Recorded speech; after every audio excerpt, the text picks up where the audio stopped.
Masih dalam Kompas Aceh bersama saya Afla Nadia. Satu unit rumah warga Desa Tanjung, Kecamatan Ingin Jaya, Kabupaten Aceh Besar, dilelap si jago merah dan tak ada korban jiwa dalam peristiwa kebakaran itu. Namun lantai 2 bagian rumah tersebut dengan konstruksi lantai papan ludes terbakar Jumat petang.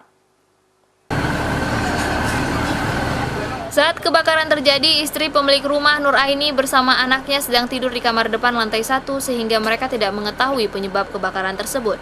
Bahkan pemilik rumah berhasil keluar setelah dipanggil oleh tetangga dengan kondisi titik api membesar di bagian lantai 2. Menurut keterangan warga yang berada di sekitar lokasi, titik api awalnya diketahui muncul dari kamar bagian lantai 2 rumah, sekitar pukul 16 waktu Indonesia Barat, karena konstruksi lantai bangunan kayu sehingga api dengan cepat membesar ke seluruh atap lantai 2. Sebelum armada pemadam kebakaran tiba ke lokasi, warga bersama-sama melakukan upaya pemadaman dengan memanfaatkan air comberan yang berada di sekitar lokasi dan peralatan seadanya.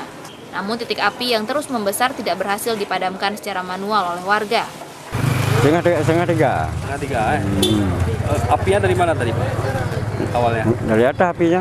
Dari lantai 2? Punya nyoba listrik ada pun. Ada tidur. Kalau hari bahasa apa? Kayak budak asap waktu. Api baru berhasil dipadamkan setelah setengah jam kejadian dengan menggunakan 3 unit armada pemadam, namun sebagian besar barang berharga pemilik rumah tidak dapat diselamatkan. Hingga kini petugas belum mengetahui pasti penyebab kebakaran itu. Raja Umar, Kompas TV, Aceh Besar.